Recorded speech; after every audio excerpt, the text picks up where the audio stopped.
Gentle ocean breezes and world-class nightlife make Miami very cool. A treacherous racetrack along world-famous Biscayne Boulevard makes Miami very sketchy. South Florida is home to nearly half the field in the Champ Car World Series. That makes the Grand Prix Americas a home game as well as a must-win.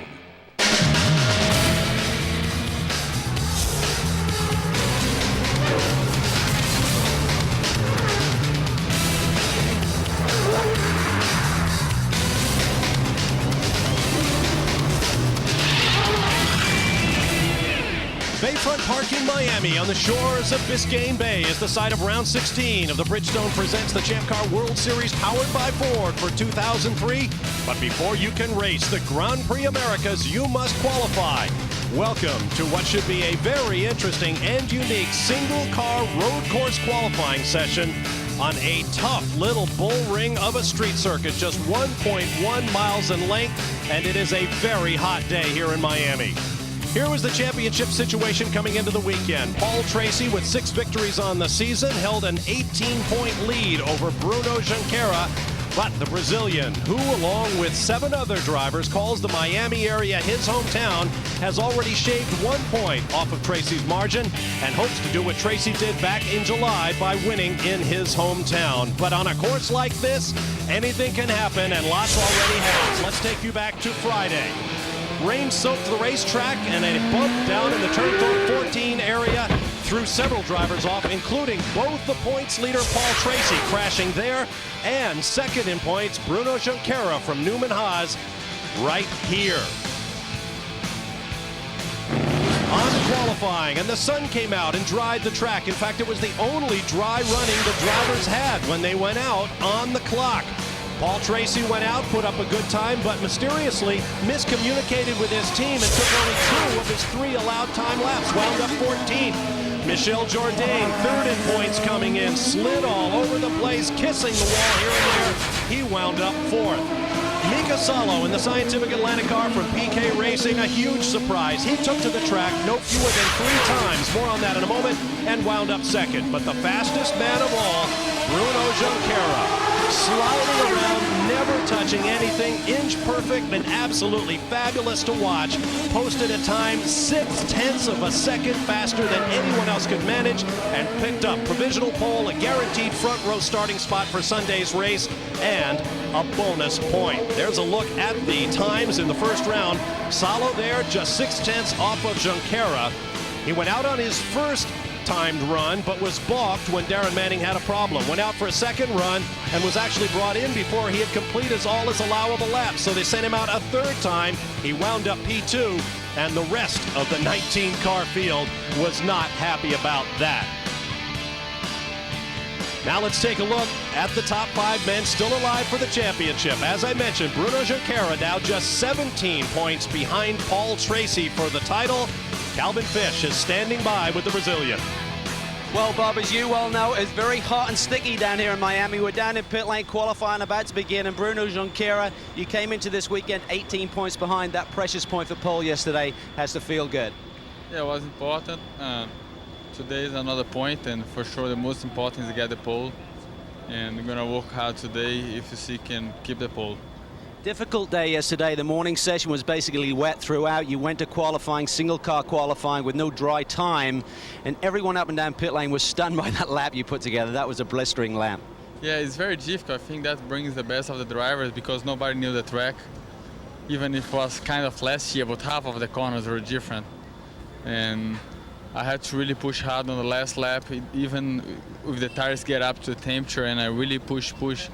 And it was a really good lap. I was glad I was just the 4th guy to go out, and my time hold on, and I got the pole yesterday. Was one of the best laps that I did in my life. All right, Bruno, congratulations on the lap yesterday. He's looking forward to another point maybe this afternoon. But a man, the championship leader, did not have a good day yesterday, Brian Tell. Well, that's right, Calvin. You know, Paul Tracy leading the championship by 17 points, 6 wins, 9 front row starts. But Paul, as of late, seems like the qualifying wheels have come off this thing. Yeah, just Denver was, we could have been on the pole there, but I spun. Here, we just haven't had that great of a weekend, but the car felt better this morning. We made a lot of changes. I could never seem to get a clear lap this morning, so we'll see what happens. We made a bunch of changes for this qualifying session. We'll just have to go out and do our best. When you talk about qualifying and getting caught in traffic, how important is it to get up there on that front row, especially as tight as this circuit is? It's tight for sure, and it's going to be hard to pass. I mean, if you can't start in the first couple of rows, I mean, you're almost better off to start dead last because the pit windows here are so big. You know, you're almost better to be out of sequence and be at the back. So we're going to do our best. I think we got a car that we can qualify up front. I don't know if we have enough for Bruno, but we're going to give it a try. Well, he's a street fighter, guys. 4 of the 6 wins on street circuits. Look for him to put it up there. All right, thanks very much, guys. And as you can tell by looking at Paul Tracy right there, it is hot, pushing 100 degrees with very high humidity here in Miami. With that, hello, everyone. I'm Bob Varsha, along with Tommy Kendall, looking pretty cool and collected in the conditions. That lap yesterday by Bruno Junqueira, TK, was pretty special. Well, it was a special lap, but when you consider the big picture of the championship, absolutely clutch. History rewards the guys that are clutch in the fourth quarter, the Joe Montanas, the Michael Jordans of the world. And to go out there, that changes the whole rest of his weekend. He has nothing to lose today. Paul Tracy has a lot more pressure on him. He's got a 17-point lead, but that was a really tremendous performance by Bruno yesterday. Well, we've got another round of qualifying to come. Single car qualifying. You're really going to enjoy this, trust me. And then, of course, tomorrow, it's all about the race. It'll be coming your way on CBS Sports, either live at 1 p.m. Eastern Time or tape delayed at 4:30 p.m. Eastern. We're trying to dodge NFL football games. Check your local listings for the CBS affiliate near you and tune in. The Champ Car Grand Prix Americas tomorrow at 1 or 4:30, depending. Now today, it's a warm and sunny day. We hope we don't have rain for the race, but here in Miami, anything can happen. And when it rains, things can get difficult, as we saw yesterday. Actually, it was a pretty good show, as long as you weren't behind the wheel. Call it a car control clinic, with some of the good doctors doing a little better than others.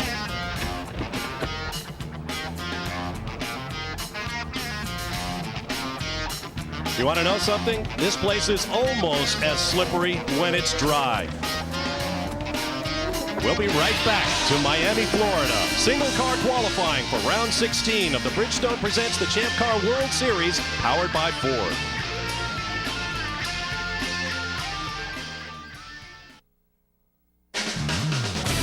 Speed Channel coverage of qualifying for the Champ Car Grand Prix Americas is brought to you by Bridgestone Tires, advanced technology that gives you a grip on the future.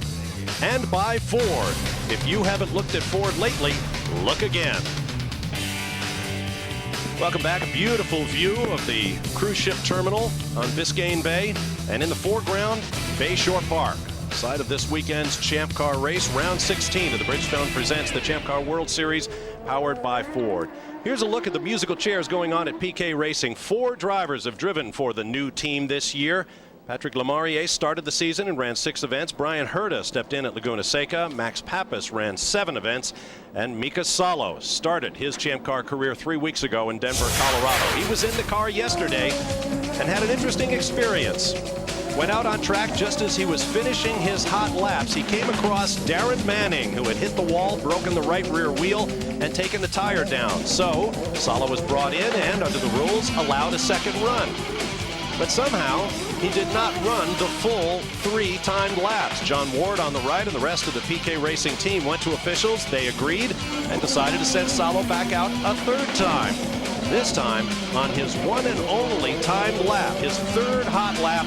He put up a number that put him 2nd on the provisional grid. By far the best the team has done this year. There is team owner Kelvin Calcoven. Let's get to Calvin Fish in the pit lane. Well, Kevin's down here with his current driver, Mika Salo, and a great day for you yesterday, Mika, qualifying 2nd. Yeah, it was good. We were quick and wet, and then going for this 1 lap qualifying in the dry was there was a bit of a mix-up with some cars crashing off, and it helped me a little bit. I got 1 extra lap, and that was it. So it was good effort from the whole team. These conditions down here are something else, but I understand you had similar conditions last Friday. A good test at Sebring, really working on the shock package. Trying to get the car up to speed quickly, I think, has been the key for you guys. Yeah, I think we learned a lot, and we made the car a lot better. And, well, yeah, weather is something which I never get used to, and I think this is the hottest I ever raced in. All right, Mika, good luck this afternoon. Thank you. Bob? All right, thanks very much, Calvin. We are joined by our regular colleague, Scott Pruitt, just back from a press conference after taking pole, I believe, for this weekend's round of the Trans Am Series.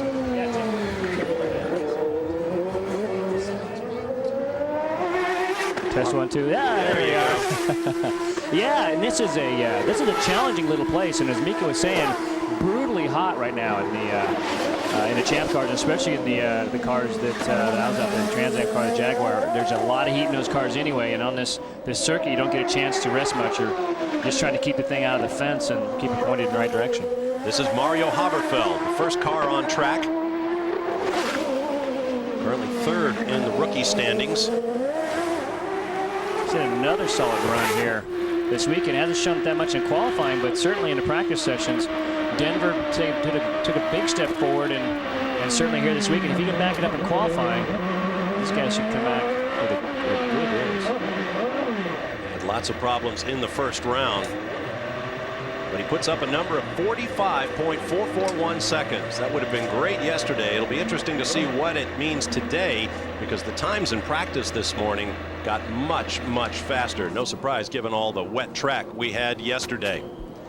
Now, Scott Pruitt is running in what has been renamed the Motor Rock Trans Am for the BF Goodrich Tires Cup. Motor Rock, a big part of Champ Car's future, and this weekend Motor Rock stepped forward. A concert by Kid Rock, well attended. Our own TK was out there in the audience. This evening, the concert doubleheader features Sir Elton John, and it is a stone sellout at the American Airlines Arena. The after party took place at the runoff area for turn 12 here at the racetrack. An exciting concept for the future of racing here in America. We'll be back.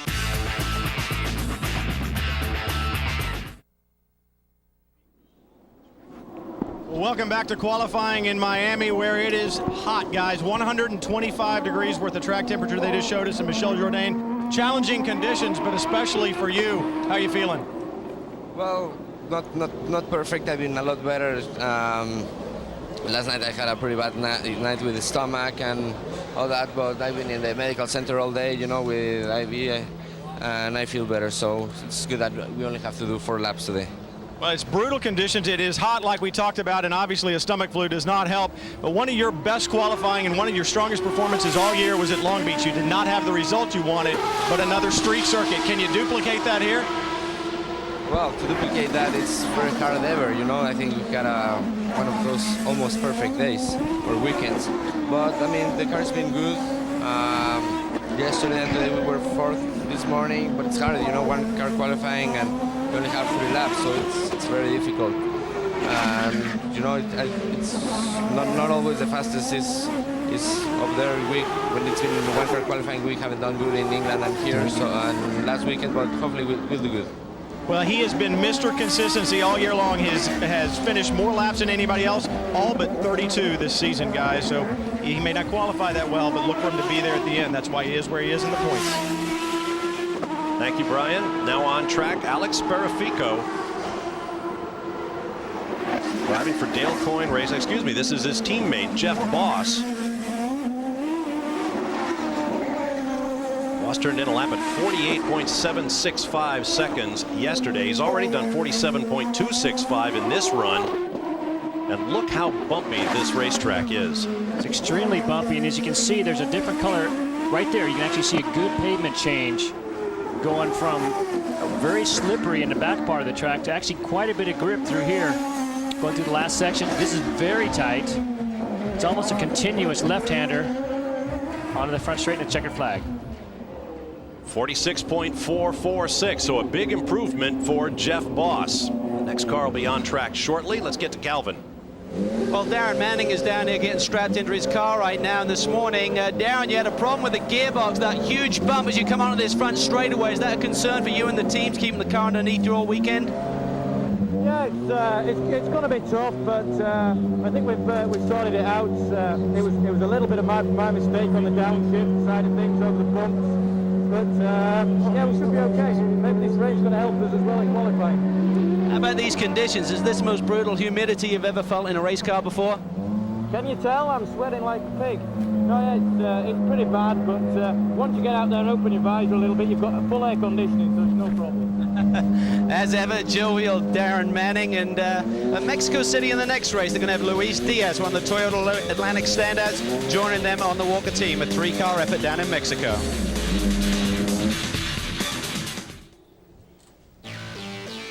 Welcome back to Miami, Florida, with a long history in the Champ Cars. But this is only the second year that the Champ Cars have run around Bayfront Park in downtown Miami. Tell us about the track, Scotty. Well, you go down into turn 1, fastest part of the track. Very simple, very high braking, right down to second gear, first gear. Power off that, and then this is a tricky little section all through here. The pavement is the biggest issue here. You actually go from quite a bit of grip to not much.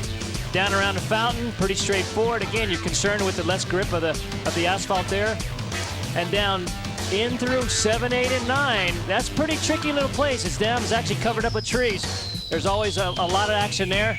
And then right here, this is the jump that you cannot believe. Car comes up off the ground, significant. Let's take a look at it. There it is, she's up, she's down. Take a look at Oriole. It's brutal too.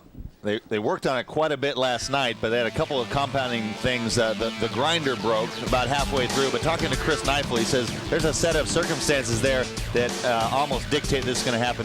There's 2 parallel streets, which is Biscayne Boulevard, and there's a cross street there, and that's the crown of the cross street that they're going across there. And they've been working on this. All this was dug up on Monday and poured with concrete, but you can see where the grinding took place right there. And there's some concern in the Atlantic cars. They're actually going to shear the bolts that hold the motor to the chassis. So it is violent. Now, I mentioned Alex Sparafico was expected to be second man on track. He wasn't, and here's why. In the closing moments of this morning's practice, got it sideways, hooked the end of the tire wall around the fountain. And what often happens when the tire wall ends is the front of the car gets jackknifed into the concrete. That's actually not the difficult thing to have happen because the turn before is right around this fountain. He crashed right down here.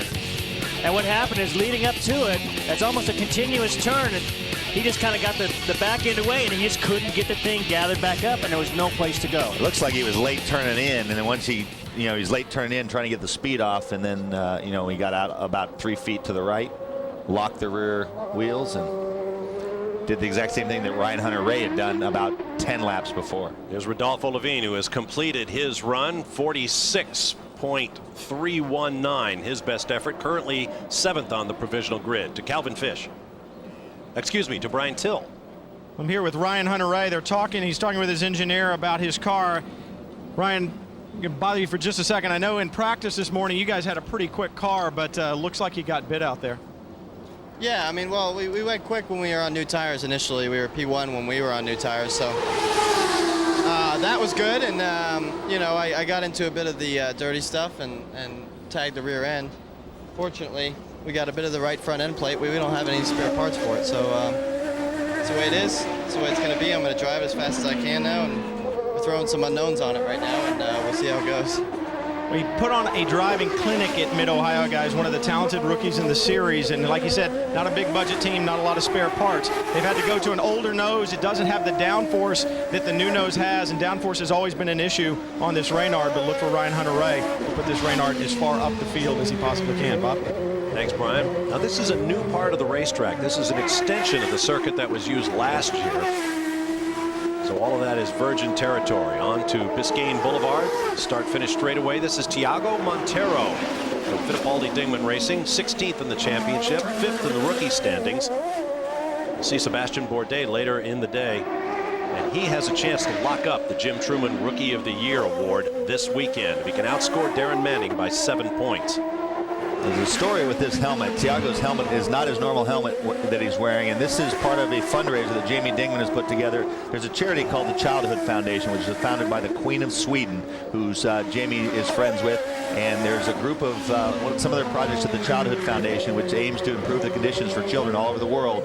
The kids designed this helmet in a contest. There were, I think, 7 different teams of kids submitted their design, and Tiago is wearing this one. They're auctioning one off in the silent auction at Club Moto Rock. And so this is something that is very dear to the Queen's heart, and Jamie is lending his billboard signage and his efforts to try to raise some money.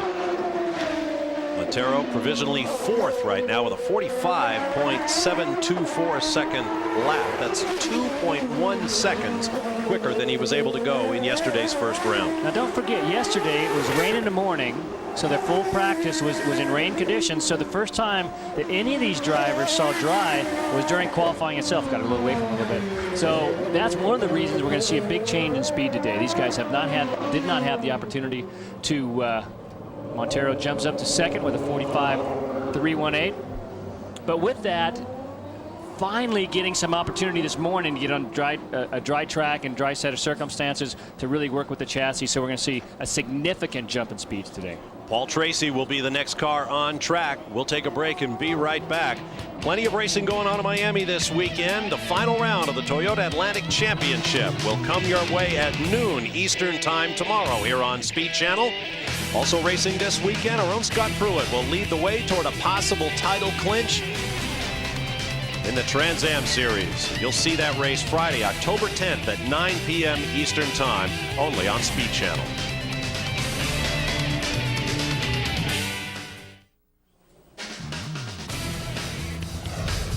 Welcome back. Bob Barsha, Tommy Kendall, Scott Pruitt, Calvin Fish, and Brian Till with you. Final qualifying for round 16 of the Bridgestone Presents the Champ Car World Series powered by Ford.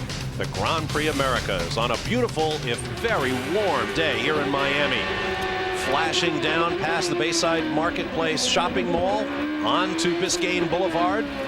This is points leader Paul Tracy, who was only 14th on the provisional grid yesterday after he went out, crashed in the morning session in the rain, and went out in the afternoon, ran only 2 of his 3 timed laps in the afternoon. I think he was significantly embarrassed to find out that he'd left something on the table, TK. Well, that was, I don't know how to call it other than that was just a brain fart, and he just came in a lap early.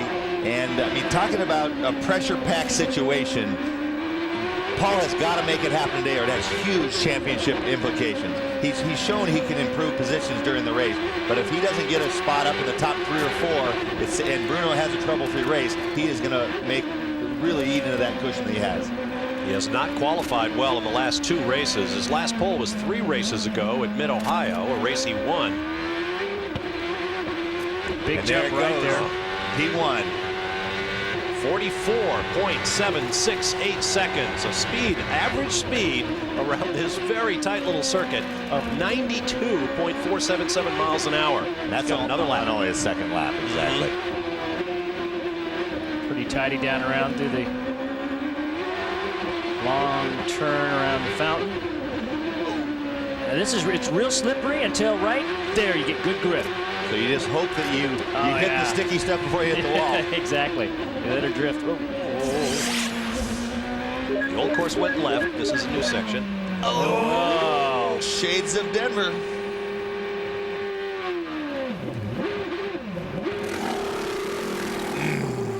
He was about and he couldn't bring out red. Yeah, that's right. That's big. He kept it going. He kept it moving. About 50 yards from the line. Ooh. It was just around that next left-hander. Yeah, he had the presence of mind to save himself from a red flag. It's just right. It's easy to do right there. You can actually gas it. A little too much speed in that double left-hander as you come onto the front straight.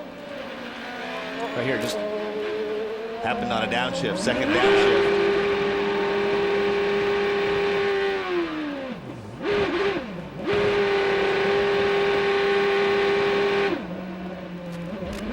I'll tell you what, I mean, the 44.7 that he ran is a pretty good number. Let's go to Calvin Fish. Well, Paul Tracy just completes his run, shaking his head. Meanwhile, we're down here with Tiago Montero. And Tiago, very special helmet this weekend. What does it mean, what it says on the helmet there? It says the world in peace. It's been drawn by kids in Brazil, member of the Childhood Foundation. And there was 1,700 kids, and we had to choose from 20 teams, 20 different designs. And there was a jury that chose this helmet to be, so I'm going to wear it this weekend. And it's going to be auctioned, and of course the money raised is going to be for the kids in Brazil. It's very special. How's the track out there? How's the bump? The bump is still there. We thought that was going to help yesterday, the work they did, but unfortunately it's still there. It's a really, really bumpy track and really tricky, really demanding. Well, a good run for Tiago. Meanwhile, we're going to try and get a word in here with Paul Tracy, try and sneak through. Paul, shades of Denver there, mate. This single car qualifying. Tell us what happened there. I'm fucking furious with myself. I just can't even, last lap, last corner, lost it again. So just really pissed off. How was the car? Did you sneak up on the balance? Did you have a car capable of getting down there in the low 44s? Yeah, I mean, I know I was quicker on that second lap, and I, lost it on the like 5 feet from the checkered flag. It came around on me, so disappointed. Well, very frustrated. I mean, yesterday he had the bang with the wall and then the miscount in his qualifying session, so the pressure is on, and sometimes, some people respond certain ways, and Paul Tracy's weekend has not gone well thus far, but we've seen him bounce back before. But every win he's had this year has come from the front row. It's not going to happen tomorrow. Well, we'll see what happens. According to timing and scoring, Paul Tracy was up 4/10 over his previous lap at 44.7. So he would have buried it down there in the low 44s. That might be hard to approach, even for Bruno. That kind of frustration continues on. That's all going to take its toll in this championship run. Well, it's interesting. Paul took some criticism when he blasted his team after a little bit after Milwaukee and at Montreal. Well, I don't think I've heard him blast anyone harder than he just blasted himself. So that's guys that are hard on other people are generally even harder on themselves, and that is he's going to have to work that out and get it vented somehow and not let it affect his decision making. Darren Manning has made history this year, the first rookie in Champ Car history to put up 8 straight top 10 finishes, but he still trails Sebastian Bourdais by 7 in the rookie race. He may have kissed the wall there right at the checkered flag on the exit to that corner. Manning, best lap 45.430 seconds, provisionally 4th and 3rd quickest time we've seen thus far in this session. Brian Till. I'm down here with Adrian Fernandez. He's talking with Chris Pook. Adrian, not the season you wanted, I'm sure, 1 win, and I know you wanted more than that, but you guys had a pretty good performance in Denver, another street circuit. What can you take from there and apply here? I think a lot of things. I mean, they're similar, they're short. Obviously, we have more downforce here than Denver because it's not as high altitude. But the car has been working very well. We've been P5 all the time, and I feel comfortable. It's just a matter of putting it together in qualifying. But we made some changes, and things are working better for us. Well, that's the thing about the single car qualifying, guys. You've got to put it together. So don't go anywhere. Stay tuned. We'll be back with more kart qualifying from Miami in just a few minutes.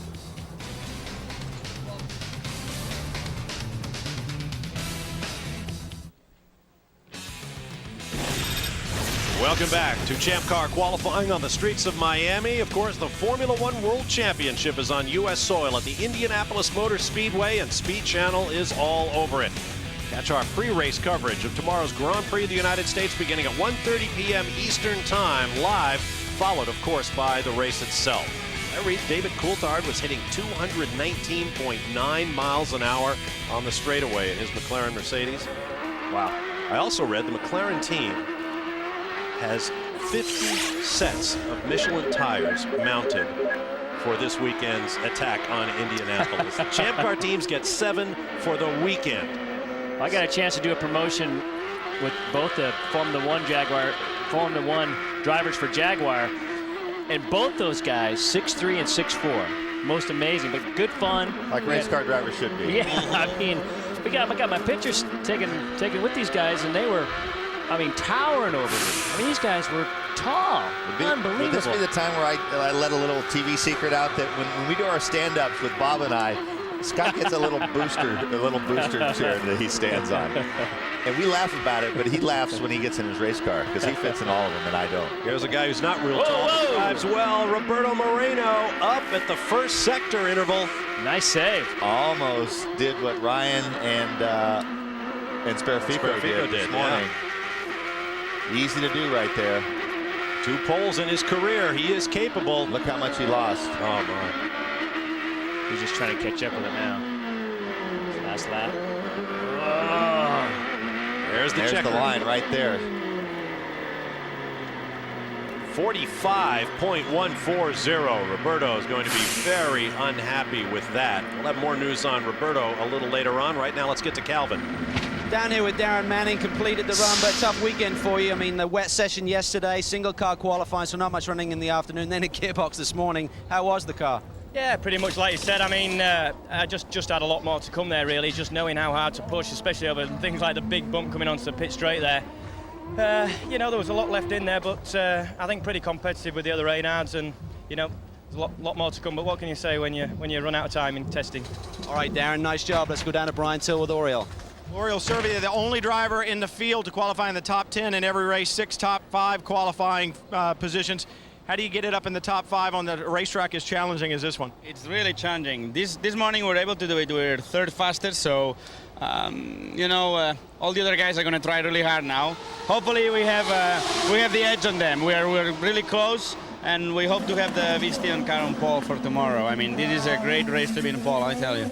Well, qualifying is one thing, but how hard is it going to be on you physically to finish this race? I mean, it's so hot today. I cannot believe I mean, I live here, but it's, you know, you're sweating just to walk around, you know, and tomorrow it's going to be 135 laps. It's going to be really hot. I mean, I'm in good shape, but I know it's going to be tough even for me. So, you know, we'll see. We have to keep focus and not do any mistakes and just be there at the end.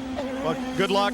As you heard him say it, guys, it's going to be tough, not only physically, but mentally. To get that hot in the car, you got to make sure you don't make any mental mistakes. Bob? Thanks, Brian. This is Patrick Carpentier, Paul Tracy's teammate. And here's that note I was referring to with regard to Roberto Moreno. He's going to give up. What's Patrick doing? And something must have gone wrong. He might have been looking down in the cockpit. Wow. Almost found the wall. Wow, that would have been big. Not exactly up to speed either. Yeah. I'm guessing he was looking down, maybe at the dash or making an adjustment based on some sort of a problem. Trying to figure out what was wrong. Well, continuing my point on Moreno, he will give up the seat in the Erdes competition, Lola, for the next round of the championship in Mexico City to Roberto Gonzalez, a rookie who had to start earlier this year. He may have as many as 6 Mexican drivers in the next round of the championship. Now this is really pretty interesting. I'm not sure exactly what happened. He might have just almost got away from it. He kind of collected it, because that bump, if you're just a half a lane off the bottom from on the inside of the track going over that bump, that thing will fly, and you need to get off the throttle. Corvette had a huge crash down there this morning in the LMS series, so he may have been just well.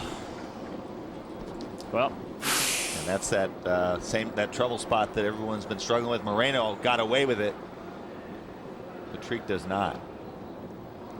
Wow.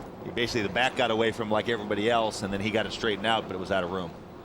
Best time to this point, just 47.607 seconds. So he has not improved. And that's going to take a while to clean up. Fortunately, today, looks like they got most of the water out of these tires, because yesterday during our session, you hit those tires, a couple guys did, and water came clear across the track right here and really messed up the session. We were joking that it was coming out of the fountain, but it probably wasn't. Yeah, no, I don't think so.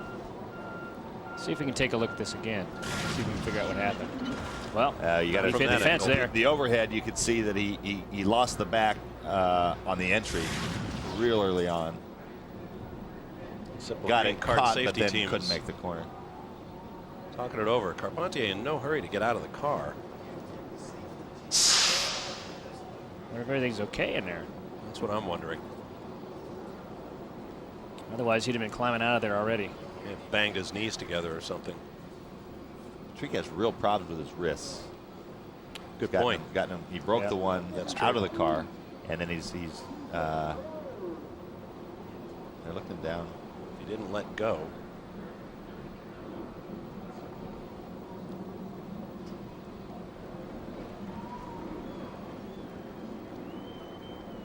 He appears to be okay. He's taken a bruising in that. So Carpentier, it appears, will start on the back row for tomorrow's race. Let's see if we can take a better look at what happened to him from another angle.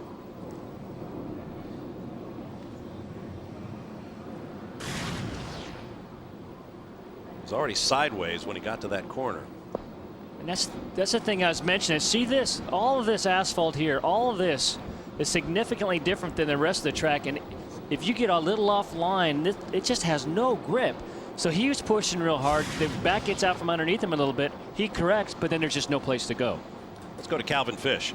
Down here with Roberto Moreno, and Patrick crashed over in turn 3. You had a bit of a moment there. Scott Pruitt's up in the booth driving Trans Am. How's the champ car through that corner? Well, basically, we're trying to get the tire pressures up for that only 3 laps that we do. So you help the tires putting a little bit more pressure. Today, the heat is more than yesterday. So the tire pressures get a little bit over the top, which was in my case on my last lap. So the car was oversteering all the way through that last lap.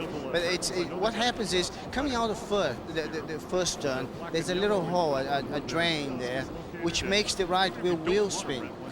Once you start wheel spinning there, you get a sideways momentum, which carries it on through 2, and then when you back off for 3, which is the fountain, that momentum carries with you, and when you back off, you can't hold the car, and then you try to correct, it goes wide. I just made it, but I also had other moments here through the trees on top of the hill, which is a blind corner that you really need to push hard. So I'm improving every time. I haven't been here last year, so I've got to taking How about chances. this weather, man? It's a bit warmer than Snetterton in September, right? Well, that's the weather I train every day, you know. I go out in my bicycle between 10:30 to 12:30, and I do runs like that, so you get used to it.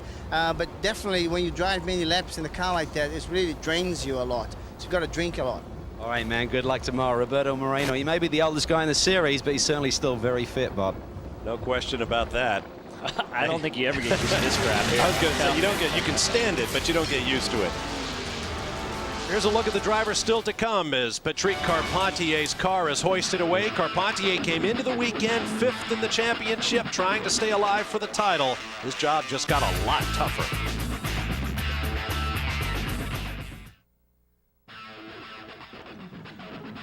Welcome back to Miami. Here's a look at the top 10 on our provisional starting grid. Paul Tracy put up a lap better than Bruno Junqueras from yesterday, but as the fastest man in the opening round of qualifying, Junqueras will be the last man on track today as we work our way backward through yesterday's qualifying order.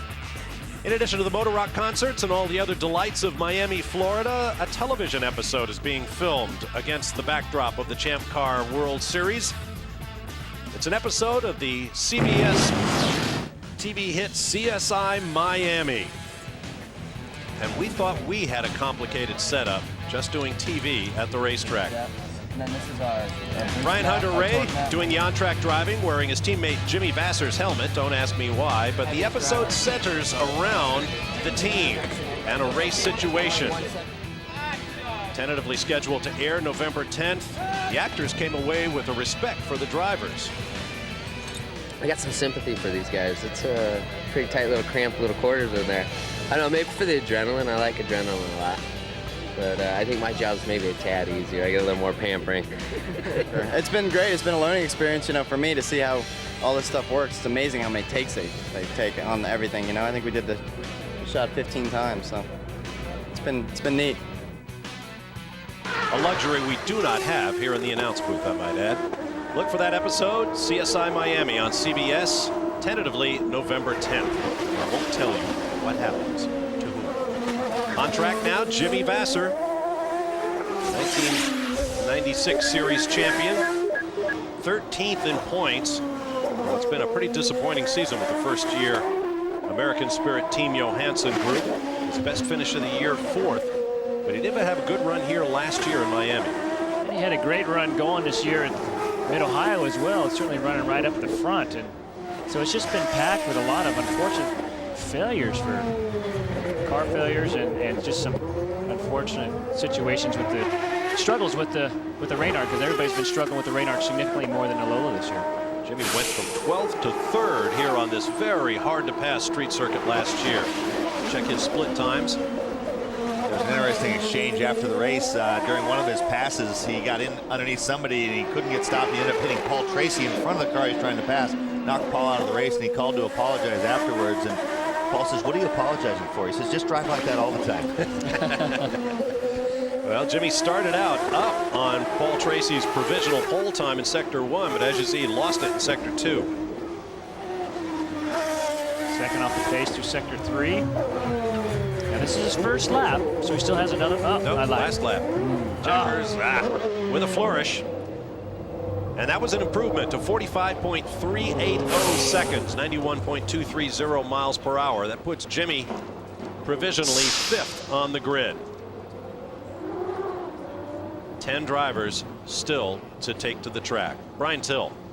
Well, Sebastian Bourdais, one of the most talented rookies in the field, obviously, as you look at the side of his car and the poles and the winds on it. Sebastian, obviously a very short track here. You guys have been running well, but also with Bruno running for the championship, how much does your performance help him? I mean, what do you do on the racetrack to help him, or is it all about you trying to win races? No, we for sure play our own games, and my ideal is to be in front of all the others like that. If we have anything to do with Bruno, I mean, I can do and try it. So no, I just do my own business, and after it's it's about the team to decide what they want to do. As far as this racetrack goes, one of the shortest ones we've seen all season, and obviously this huge bump down here. The rest of the racetrack, how is it? The track is pretty good. It's true that it's very short, but it's pretty smooth. There's one big problem, the last corner, but it's for everybody the same. The only concern is on that kind of big jump. It's very easy to break a gearbox. So we'll see for the race. Maybe it's going to be tough for the mechanical system. You heard it. It's not only hard for the drivers, it's hard for the cars too. This guy, he wants to go win races. He'll help his teammate if he can, but he'd rather end up on the top rung himself. Bob? Well, he will almost certainly clinch the Jim Truman Rookie of the Year award for the Newman Haas team. Here's a look at the points coming in. Sebastian Bourdais, with those 3 victories, holds a lead over Darren Manning, with Mario Haberfeld in 3rd. On track right now, Ryan Hunter-Reay. Had that big crash this morning. You heard him say that they just don't have the parts they need to completely repair the car. He's 14th in the overall title chase and 4th in the rookie standings. This is a pretty tricky little, it's just 2-3-4 combination. That's pretty tricky little piece. To get it right around the fountain, before the fountain. You can hear the dejection in Ryan's voice because the Reynard struggled, but one thing that's really brought the Reynard alive is that Penske Reynard front wing. And he says we don't have, you just knock the wing plate off. The wing plate is where the magic is, and they don't have a spare. So he's back to the standard spec. No, well, I was going to say, I wonder if he borrowed Jimmy's, but Jimmy probably wouldn't loan that cute piece. I like you, but you know what? Jimmy was quoted in a publication recently saying, I'm getting tired of hearing what a nice guy I am, helping everybody else. I'm out there to win races. I'm out there for me. Stefan Johansson, his team owner, heard him say it and said, that's true. He is out there for himself, but he's still a good guy. His actions betray him. He does a lot of nice things. Right. 45.380, his best lap to this point. He's on his final hot lap. He has improved by 1.2 seconds from his best of first round qualifying yesterday.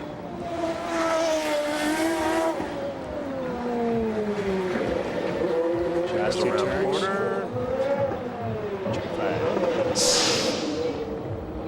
Ryan Hunter-Reay goes to 45.652, provisionally 8th. Calvin Fish is standing by with Ryan Hunter-Reay's teammate. Down here with JV, looks like you're going to be the top Reynard runner in the field, but Jimmy, I know you're not happy with that. I don't know if that's the top Reynard or not, but I don't keep score that way. I thought we could do better than that. We had a pretty good car, but just a lot of wheel spin, sliding around. And, that's what makes the single car stuff, I mean, as a driver, it's really exhilarating, to go out there and have to do it pretty much in the one lap, and still kind of shaking. Talk about the racetrack. I mean, you've been around for a long time now, over 200 starts certainly, and gone on a lot of street circuits. How tough is this one? I mean, you got that big bump. I mean, very unrelenting with these walls here. It's tight. Yeah, the bump is just ridiculous. They paved some area there. They just put a little patch in, and it's like, I think they thought the Supercross was coming into town. It's like a whoop section, but street circuits are the same for everybody, and that's what they, it's a street fight, and that's what they bring to it. I mean, it's really challenging conditions. It's like a offshore boat race or something. You don't know which way the waves are going to go. You had a great fight here last year, storming your way through 12th on the grid. You started all the way to the podium. Can you do it again tomorrow? Yeah, we'll see. We'll see what I can do. Maybe I'll have to do the same thing. I felt sorry for knocking PT out there at the end, but I told him after the race, if anybody would understand, it would have been him. Well, maybe the Groff boys can get Jimmy's dune buggy over here for these bumps. He's certainly looking forward to another strong run here today for Stefan Johansson. Stay with us.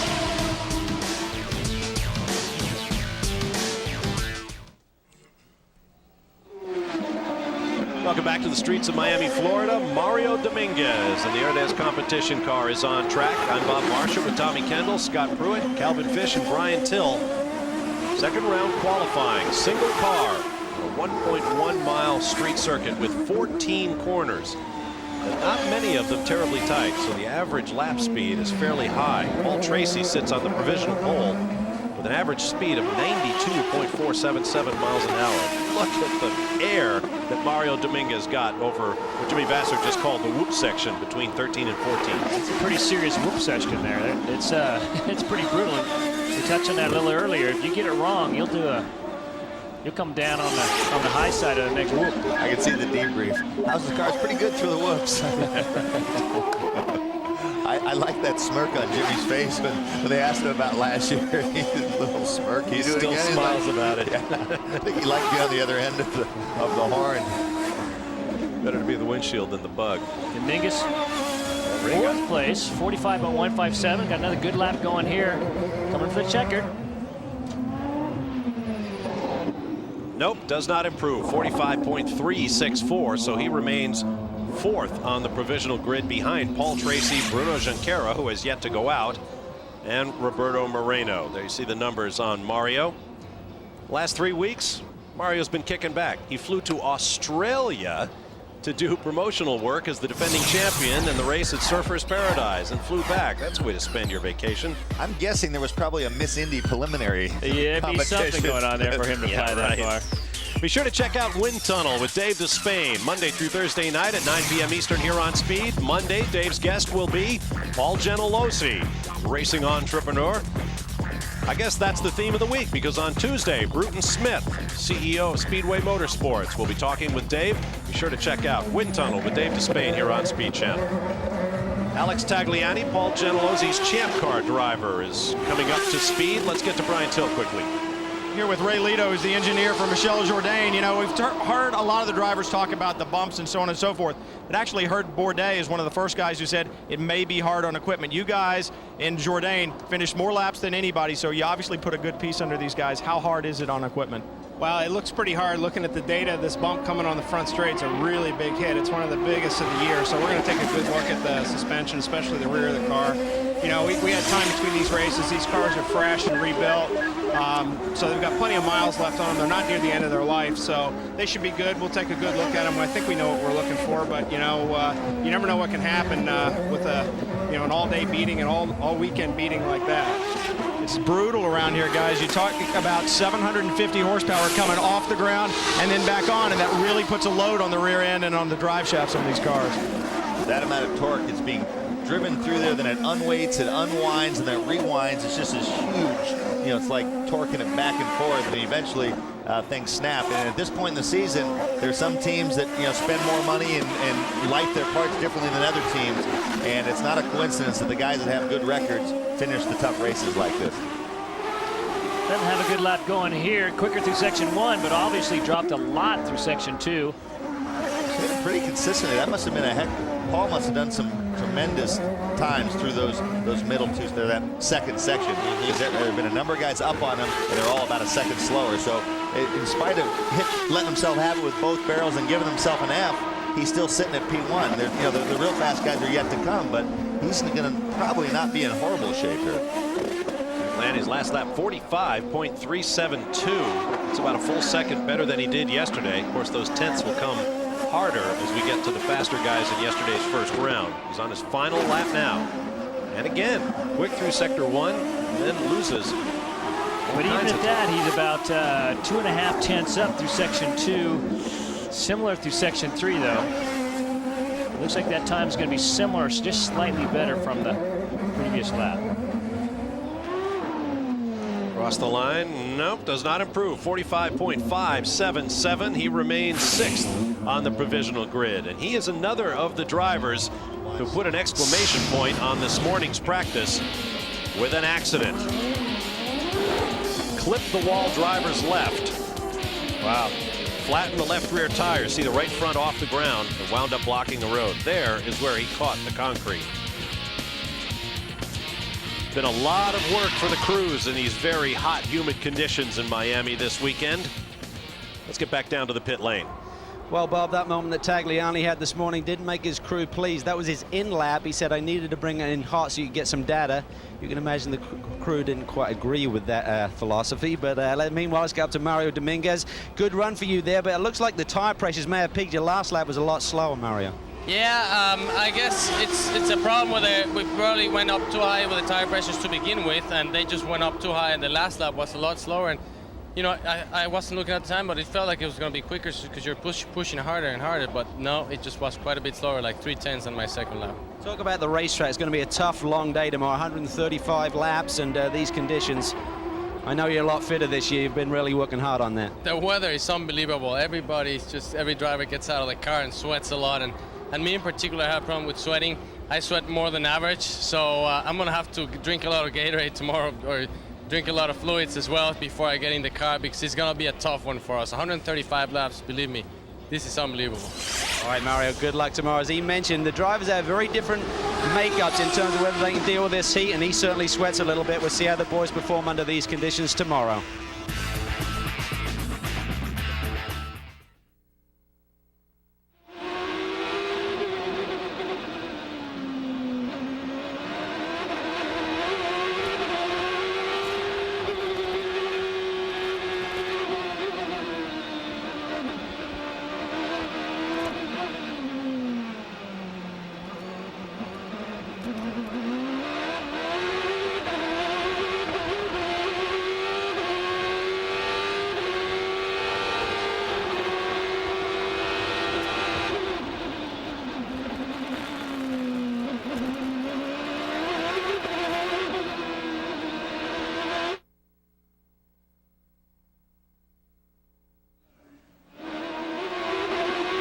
Welcome back to the streets of Miami. Final qualifying for round 16 of the Bridgestone Presents the Champ Car World Series powered by Ford. You are riding with a man on a roll. Oriol Servia in the Infineon car from Patrick Racing.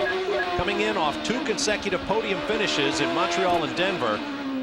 He has started from the front row twice this year. He put up a lap at 45.058 before coming around to pole with a 44.289. Great lap for the Spaniard. He thought he could get the job done. I talked to him a little bit this morning, and he thought, you know what, I'm real confident the car's good. I think I can rip off a quick one, and he does. Wow. 44.2. A half second up on Paul Tracy's lap. So even if Paul had finished with those 4/10 timing and scoring set he had on the lap that he spun, he still would have been bettered by Oriol Servia, all things being equal. That actually will make Paul happy if Bruno's not able to go to the pole, because it deprives him of the point, right. And so it's in theory like a 2-point swing for Paul. So that now the pressure is back on. The worst case scenario, Bruno starts second, but he really needs that point as well. That's pretty sweet to be on board on that pole run right there. Yeah, that was something. Oriol Servia comes in 6th in points this weekend, but he's out of the championship fight. Only 5 drivers remain alive. Jimmy talked about the buzz and the adrenaline. It's interesting. You usually have a whole lap to kind of cool off and catch your breath. Here, you hit the checker and then you're in the pits. Oriol's a pretty cool customer. He was not breathing too hard, didn't look like. Down here with Oriol, and a super run there for you, mate. He gets the Visti on half from his man Kevin Diamond, and talk about the run. I'm happy. I think we did a good run. I tried really hard. I risked. I almost lost it going into turn 1. I locked wheels, but everything was fine. I think I did a pretty good lap. I think we need a 44.0, honestly. I was hoping to get a 44.0, but I think it's good. Great effort for the old Patrick Pistion team. It's been great, so we'll see how long can we hold it there. The single car qualifying is certainly different. First day in Denver, you said you struggled with it. You came back strong on day 2 there, and looks like you really got a handle on it now. Yeah, I really like it. I think it's really, it makes all the fans to really pay attention to what's going on. You can see every car. Even for us, it's good because you can see the other drivers, in qualifying. That's when they do their best, and you can always pick up something just looking at them. I think it's really exciting this way. All right, well, good luck tomorrow. Oriol Servia looking for that first win, Bob. That he is. Here's another guy who's always good on the street circuits. Adrian Fernandez, 7th in the championship. He won at Portland on the natural terrain road circuit. And he was 5th quick yesterday. He's got 2 laps in the books, and he's already in the 44s to the 44.606. Currently 3rd. Now he's had a great run at Denver a couple weeks ago on a street track circuit similar to this. John Dick has come on board to help him out. I talked to John Dick earlier today as well as yesterday, just giving him a few little tricks to try and help the car out on the road course, on the street circuits, and it certainly looks like it's helped for sure. And he's up again. Good through the second sector. His second lap was quicker than Oriole's second lap. Still ahead. Checkered flag ahead. This may be our next provisional pole sitter. Oh, did he lose too much? No! 44.253. Wow. Wow. Great run. And this is great for Fernandez as well, because he's needed a little bit of momentum like this, and it's helped out the team. You just get down around the team, and these guys are all jacked up. Isn't it interesting, from their pre-qualifying interviews, both Oriole and Adrian sounded confident, and that translates into performance. Well, Adrian gets the helmet off. Let's go visit with Alex Tagliani. Well, Tags, you're a little frustrated. I can see it on your face, and I know the street circuits have not been good to you guys in qualifying this year. Well, I mean, we've been okay in Long Beach and Toronto, Vancouver, but since Denver, we're struggling a lot with the car over the bumps, just the overall grip, and that's why we're a little bit behind right now, and we're going to keep on working and trying if we can make things better for tomorrow. In the incident this morning, that kind of set you back a little bit for qualifying, or I know it was right at the end of the session, but the guys really had to work hard to get the car back out. Yeah, I mean, the guys did a good job. Obviously, that little touch with the wall, it didn't help anybody in the team, but we went back out with a little bit improvement, but people improve, like half a second at a time, and we're improving a tenth at a time, so that's why we're just getting behind all the time. Well, they're behind all the time, he says, but it's going to be a long race tomorrow, and everybody knows that. And Calvin, you're with somebody who knows that too. Certainly does. Adrian Fernandez had success on these types of track before. Adrian, provisional pole, great lap, but the boys noticed a little bobble on that third lap. Did you lose anything there that may cost you? You never know. I mean, I was trying to go flat out through here, and the car bounced too much on the air, so I have to live. But sometimes you lose on exit, but you make it on entry. So I have to see the map. I think they were pretty good laps, considering you have to keep the track within the walls, which is not easy in this place. Okay, well, they've certainly had a turnaround on the engineering staff, paying dividends. Strong once again on the streets, boys. Wow. Meanwhile, Michel Jourdain is so tail happy out there. I don't know how he kept that one off the wall. That's she'd be a little bit loose. You can hear the tires squealing too. Yeah, screaming. I always like a typical driver. I like this. Tagliani's ripped off 3 corners of the car. Well, that little touch with the wall. I just touched it a little bit. That cost Michel Jourdain just a 46.29 on that second of 3 timed laps. He remains provisionally 15th.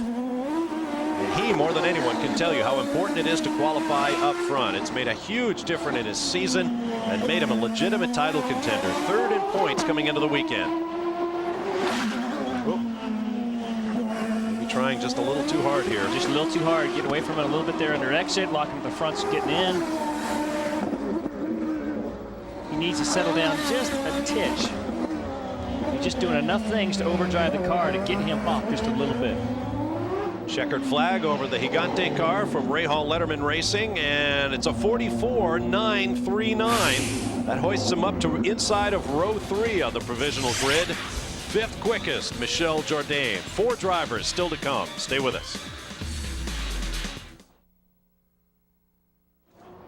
Hey, Brian, what did Lito say in your interview with Jourdain before he went? He just said it's going to be hard on stuff, and they've liked everything, they've looked at it, but anytime you load and unload the car like that, it's okay. Tough.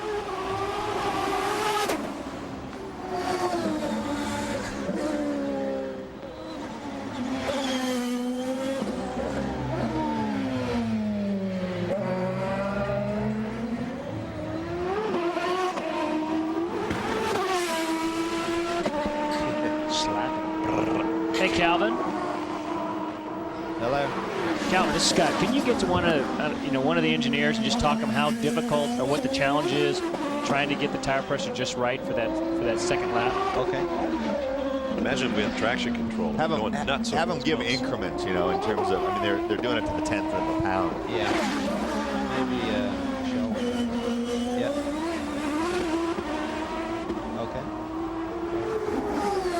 long before we come back? Another lap, I think. Yeah. You're just coming to green now. What was Michel's lap time, he's asking? Your fifth fast. 44.9. 45.1 on the outlap for Bourdais. Yeah. Should be pretty tasty. That was first. Actually, this is the second lap. Yeah. No. Yeah, because next he gets a white flag next. Right? Right, but it's only 2 time laps. This is just his outlap. Right? This is his first time. He's on his first time now. Oh, no. He finished his first time. Oh, yeah, he okay. did. Yeah. Okay. These guys coming up to the white flag now.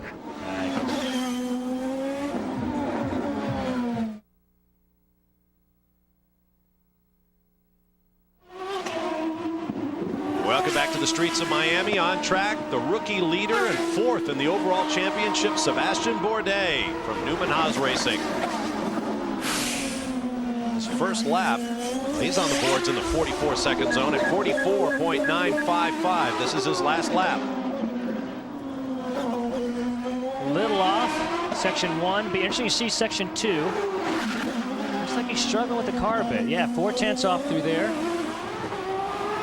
Just doesn't look like the car's settled down. A lot of these guys, when you go out there trying to do 2-time laps, it's easy to get caught up trying to overdrive the car a little bit. You might have a situation kind of like Dominguez alluded to, where you're pushing harder on the final lap, but the car, in terms of hitting the tire pressure, is just right. 44.609, 92.806 miles an hour. Sebastian Bourdais hoists himself up to P4, outside row 2. Let's go down to Calvin Fish. Well, he started in the top 5, 10 or 15 races this year. It's not going to happen now. Currently 6th. Michel, how was the run? Not very good. For some reason, I mean, we went out and the car had so much push in the first lap, and I made an adjustment in the front bar, and then it went like it was so loose, and then I went back again for stiff, and it was a little better, but it was very hard to drive, and with 3 laps only, if you don't get it right, it's very hard.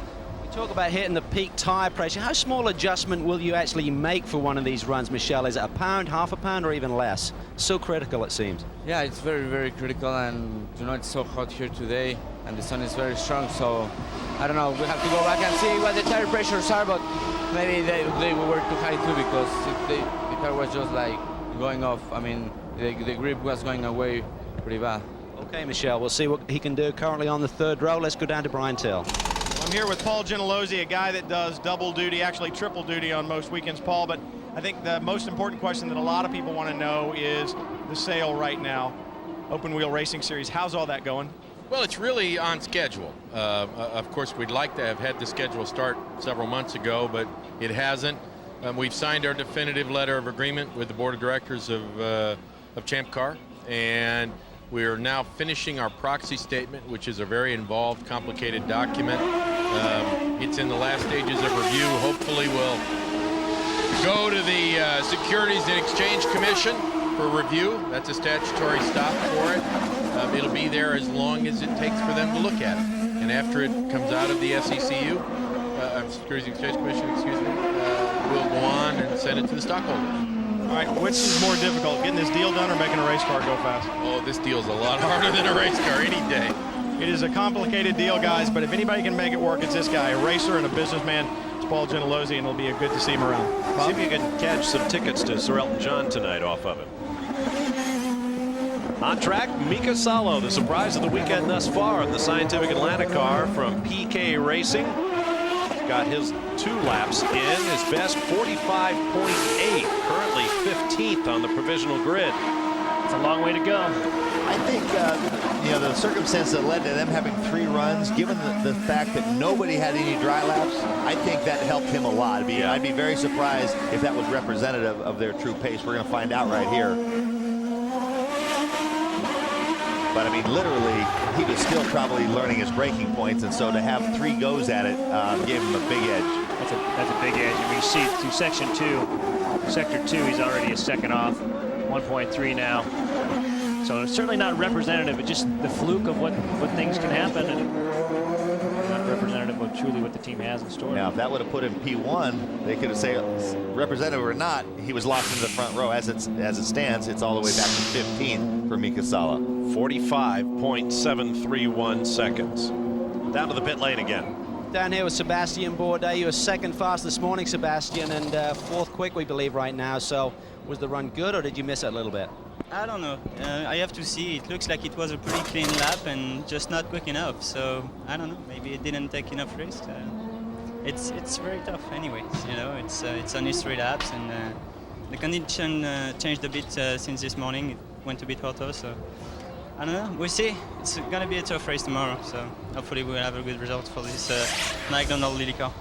Okay, well, certainly a fine line in getting the setup right. McDonald's on the car once again, 3-race program. He won Cleveland, second in Denver, looking for at least another podium run tomorrow for this potential Rookie of the Year.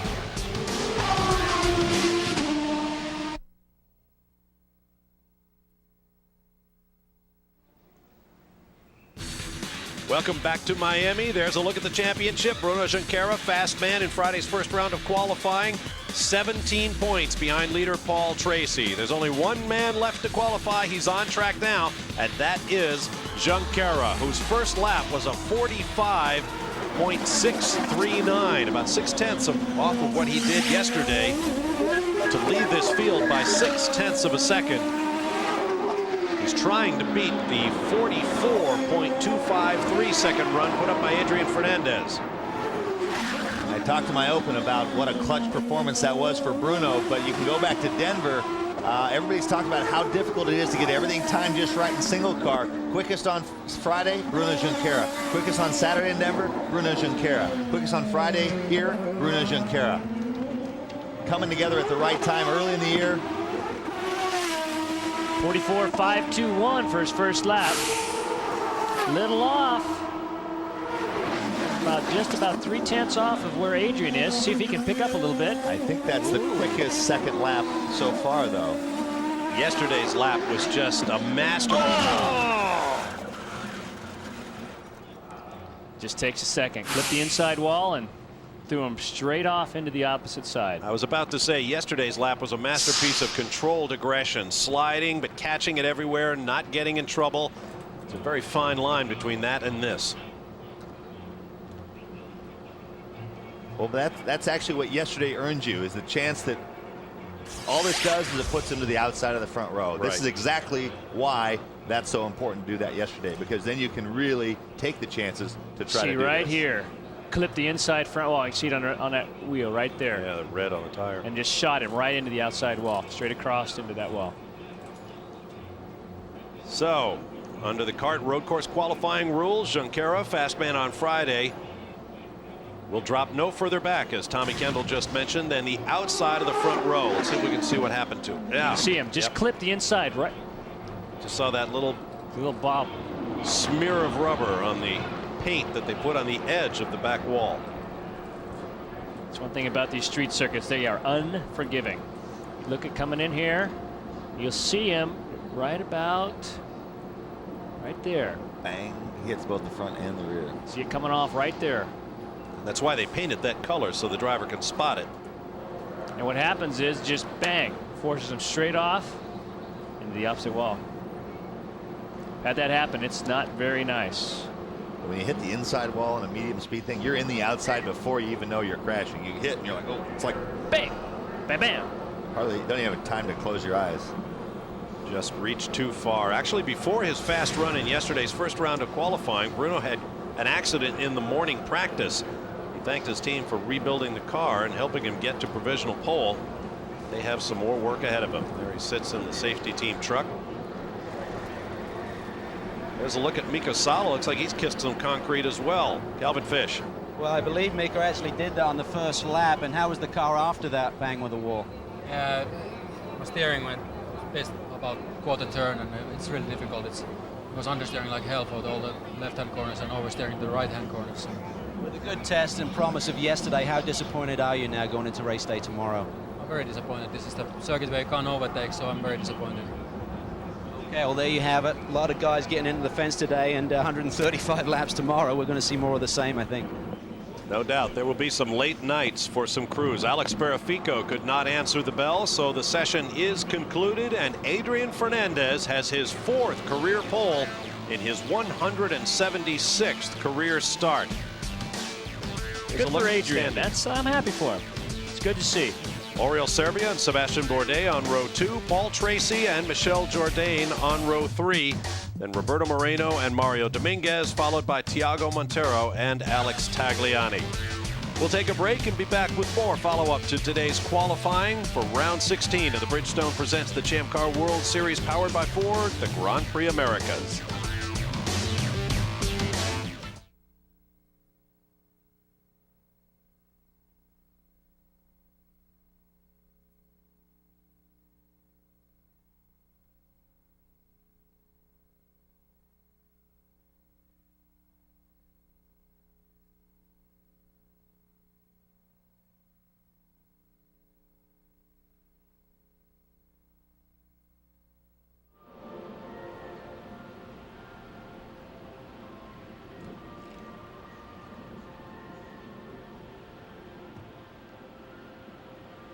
Hey guys, what lap was Bruno's shunt on in his run? That was his final lap. Yeah. Okay. Yeah, What did he do on his second lap? Was he 44.521, which on its own would have put him 4th on the grid. Okay, so is that where he starts? No, he starts outside the front row because he was fast yesterday. Okay. So he starts P2. Yeah.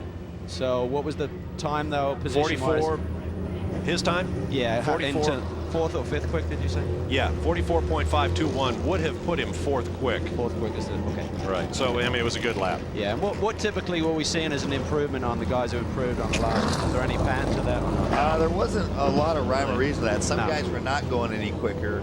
Some guys were going 2 to 3 tenths. And he was not faster through the first segment on the last lap. Okay. Yeah, he was a couple tenths off. Oriol went quite a bit quicker. Oriol went, Adrian went 3.5 tenths quicker. Oriol went, I think 7 tenths quicker on his last lap. Gotcha. Policeman, keep an eye on everybody. Immigration. I was going to that dinner last night, and I looked down into the inlet, and there were these 2 massive catamarans, just rippling with muscle.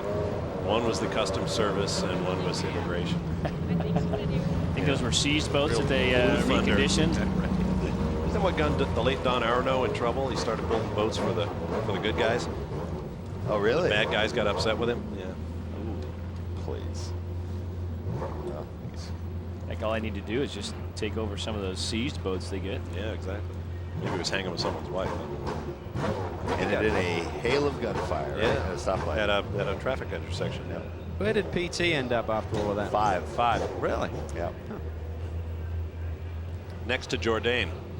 And the 4 tenths would have put him only 1 spot further. Okay. If it was just 4.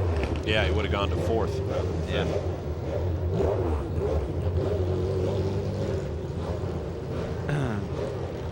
Oh, that's right. There's an ALMS race after this. That's right. And only. Oh, I'm tempted. I was going to step in with the Corvette, but they put that sucker in the fence. Is Lee Diffie? Which one? He's on a separate microphone, getting ready to do this. 4 car? Oh, see, right here. Really? Big. Oh, on the jump. Oh, they got all kinds of junked it. That was fair. I don't think so. Really? So they ain't going home with that? I think so. Oh, really? They banged the 4 that badly? Oh, it's junk. Really? Oh my gosh, yeah. Shove the left front. I don't know who was driving. It was Kelly Collins. Kelly was. Yeah. Have you seen Binks? Yeah.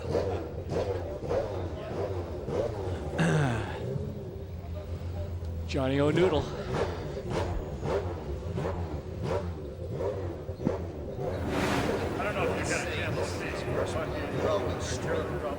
Hey, Greg.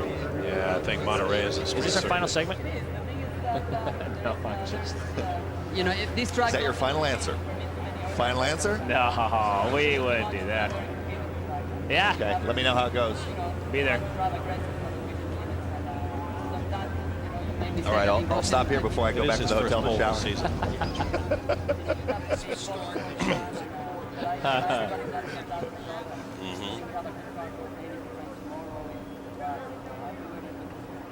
I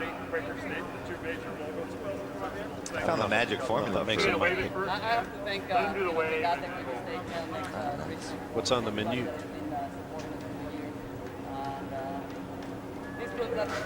Yeah, if for some reason it rains tomorrow, there's this massive billboard right across from our announce booth that says Miami keeps the sunshine.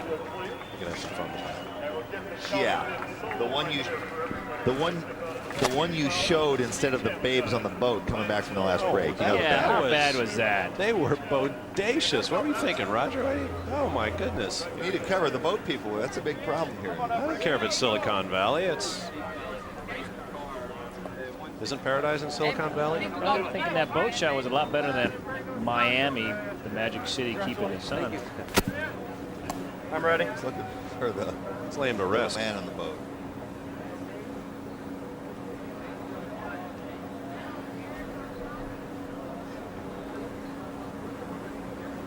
Copy.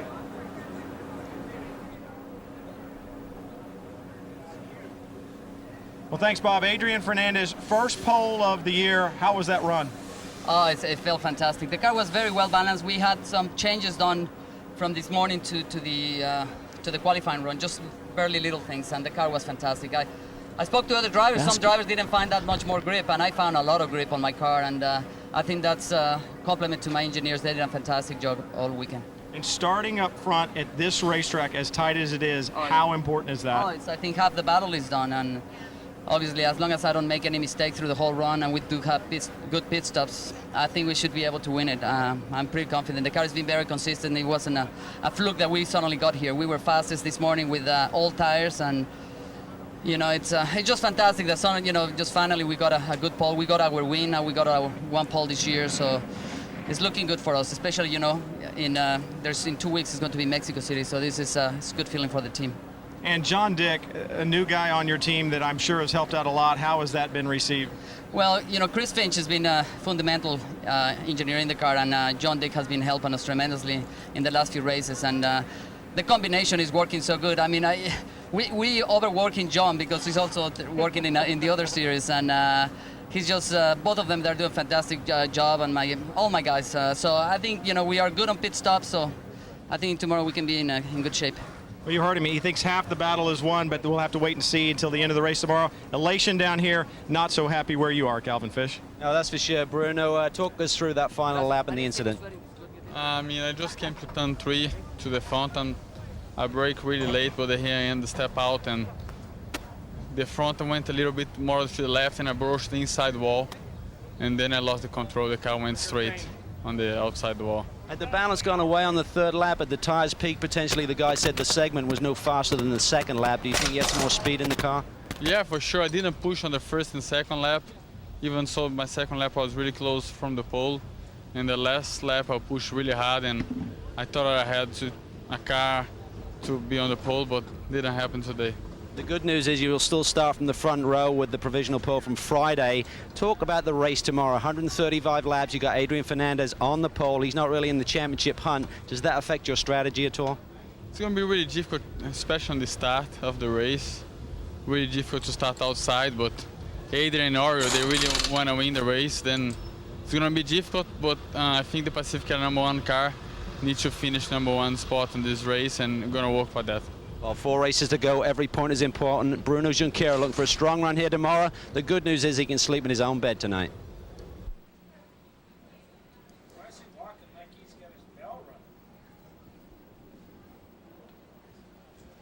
He always walks that way. They have a nickname for him, don't they call him? Junk in the trunk. Yeah.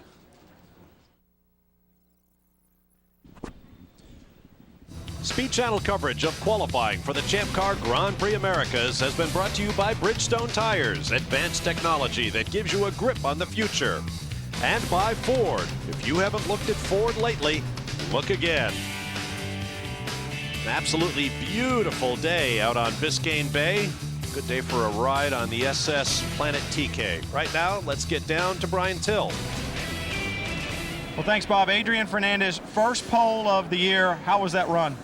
Oh, it felt fantastic. The car was very well balanced. We had some changes done from this morning to to the qualifying run, just fairly little things, and the car was fantastic. I spoke to other drivers. Some drivers didn't find that much more grip, and I found a lot of grip on my car, and I think that's a compliment to my engineers. They did a fantastic job all weekend. And starting up front at this racetrack, as tight as it is, how important is that? I think half the battle is done, and obviously as long as I don't make any mistake through the whole run and we do have good pit stops, I think we should be able to win it. I'm pretty confident. The car has been very consistent. It wasn't a fluke that we suddenly got here. We were fastest this morning with old tires, and it's just fantastic that just finally we got a good pole. We got our win, and we got our one pole this year, so it's looking good for us, especially, in 2 weeks it's going to be Mexico City, so this is it's a good feeling for the team. And John Dick, a new guy on your team that I'm sure has helped out a lot. How has that been received?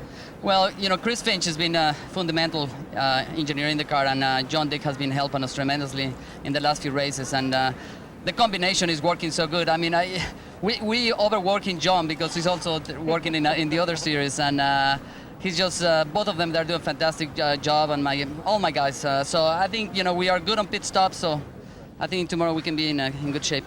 Well, you heard him. He thinks half the battle is won, but we'll have to wait and see until the end of the race tomorrow. Elation down here. Not so happy where you are, Calvin Fish. No, that's for sure. Bruno, talk us through that final lap and the incident. I just came to turn 3 to the front, and I brake really late, but here I end the step out, and the front went a little bit more to the left, and I brushed the inside wall, and then I lost the control. The car went straight on the outside wall. Had the balance gone away on the third lap at the tires peak, potentially the guy said the segment was no faster than the second lap. Do you think he had some more speed in the car? Yeah, for sure. I didn't push on the first and second lap. Even so, my second lap was really close from the pole. And the last lap I pushed really hard, and I thought I had a car to be on the pole, but didn't happen today. The good news is you will still start from the front row with the provisional pole from Friday. Talk about the race tomorrow. 135 laps. You got Adrian Fernandez on the pole. He's not really in the championship hunt. Does that affect your strategy at all? It's going to be really difficult, especially on the start of the race. Really difficult to start outside, but Adrian and Oreo, they really want to win the race. Then it's going to be difficult, but I think the Pacific #1 car needs to finish #1 spot in this race, and we're going to work for that. Well, 4 races to go. Every point is important. Bruno Junqueira looking for a strong run here tomorrow. The good news is he can sleep in his own bed tonight. And that is an advantage. Thank you, Calvin. Here's a look at our full-field results. Adrian Fernandez becomes the 7th different pole winner of 03. The biggest gainer of the day was Paul Tracy, who picked up 9 spots. Thiago Montero, 6. Roberto Moreno, 5. Adrian Fernandez, 4. And Mario Haberfeld picked up 6 spots, though he will start 13th on Sunday's grid. Final thoughts, Scott Pruitt? Well, this is one of those situations where Bruno touched on it very well. Fernandez, Serbia, they want to win the race. Bruno, if I was him, I'd say, let me see what happens going down in turn 1. Let's not rush it and see how the pit stops shake out. I also got a guy backing me up with Bourdais, who's right next to Tracy, so you got Tracy up against 2 teammates. I'd kind of like just let things shake out. Tommy? Well, CART has been known for conflicts of interest off the track. The top 5 are conflicts of interest. You got 2 guys that are win or bust. You got Bruno, who really needs to win to close on Paul, but can't afford to be knocked out. Paul can't let Bruno dig into his lead. So, interesting mix tomorrow. No question, it's going to be a great race, and don't forget, it'll come your way on CBS Sports. So check your local CBS affiliate at either 1 p.m. or 4:30 p.m. on tape delay, depending on the football schedule. Until then, for Scott Pruitt, Tommy Kendall, Brian Till, and Calvin Fish, I'm Bob Varsha. We'll see